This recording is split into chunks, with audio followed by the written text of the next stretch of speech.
এটি ছিল এক ধনকুবেরের শেষকৃত্য। তার সন্তানদের মুখে কোনো দুঃখের ছাপ ছিল না। বড় ছেলে বেপরোয়াভাবে ছাই উড়িয়ে দিচ্ছিল। ঠিক সেই সময় পাশে একটি জোর শব্দ শোনা গেল। জসান, ধনকুবেরের নাতি, তার গোলমাল প্রিয় বন্ধুদের নিয়ে দেরিতে উপস্থিত হলো। অনুষ্ঠান শেষ হতেই সন্তানরা উত্তরাধিকার ভাগ করার জন্য উত্তেজিত হয়ে উঠল। কিন্তু আইনজীবী জানালেন যে তারা কেউই কিছু পাবে না। জসানের তেমন কোনো আশা ছিল না। তার বাবা অল্প বয়সেই মারা গিয়েছিলেন এবং গুজব ছিল যে দাদাই এর জন্য দায়ী। বাবা আর নাতির সম্পর্ক সবসময় খারাপই ছিল। জসান যখন জায়গাটি ছাড়তে যাচ্ছিল, আইনজীবী তাকে থামিয়ে দিলেন। তিনি জানালেন যে দাদা একটি ভিডিও টেপ রেখে গেছেন। সেখানে বলা আছে কিছু নির্দিষ্ট কাজ সম্পন্ন করতে পারলে জসান একটি বিশেষ পুরস্কার পাবে। জসানের কাছে একটি ফর্ম পাঠানো হলো। প্রতিদিন তাকে কাঠের খুঁটি মাটিতে পুঁতে দিতে হতো। প্রতিটি খুঁটির মূল্য ছিল $10। শুরুতে জসান আলস্য দেখালেও সেই বৃদ্ধ মানুষটি তাকে বারবার কাজে ফিরিয়ে আনতেন। একসময় জসান হাতুড়ি তুলে নিল এবং ধীরে ধীরে তার পোতা খুঁটিগুলো বাঁকা থেকে সোজা এবং সুবিন্যস্ত হয়ে উঠল। কাজ শেষ হলে বৃদ্ধ বলেছিলেন যে জসান যেমন কাজ করতে পারে তেমন কাজ যে কেউ শিখে নিতে পারে। জসান বাড়ি ফিরে দেখলো ঘর পুরো খালি। তার ব্যাংক অ্যাকাউন্ট ফ্রিজ করা হয়েছে, বান্ধবী চলে গেছে এবং বন্ধুরা কেউ সাহায্য করতে রাজি নয়। পরবর্তী পরীক্ষার নির্দেশ ছিল যে যখন কারো কাছে কিছুই থাকে না তখন প্রকৃত বন্ধুরাই সামনে আসে। জসান পার্কের একটি বেঞ্চে রাত কাটালো। এক সকালে সে দেখলো একজন গৃহহীন মানুষ একটি মা ও তার মেয়ের কাছ থেকে খাবার চুরি করছে। জসান তাকে থামালো। মা এবং মেয়েটি তাকে ধন্যবাদ জানালো এবং তাকে গরম খাবার দিল। ছোট মেয়েটি জসানের গল্প শুনে সাহায্য করতে চাইলো। তারা একসাথে আইনজীবীর কাছে গেল। আইনজীবী জানতে চাইলেন মেয়েটি কি জসানের সত্যিকারের বন্ধু,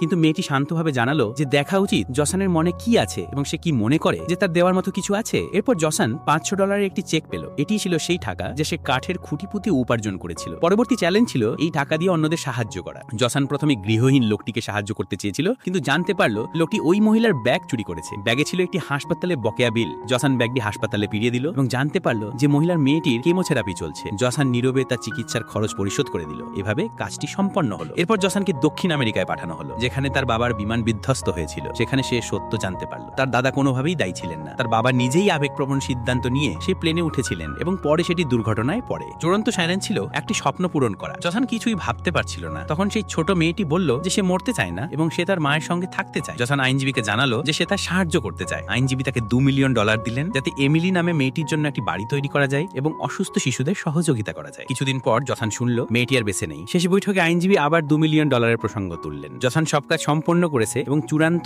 আসল উত্তরাধিকার অর্জন করেছে। সেটি ছিল $2 বিলিয়ন সম্পদ। কিন্তু এখন এই অর্থের আর কোনো মূল্য জসানের কাছে নেই। সে বুঝে গেছে যে জীবনে এমন কিছু পাওয়া যায় যা টাকার চেয়েও অনেক বেশি মূল্যবান।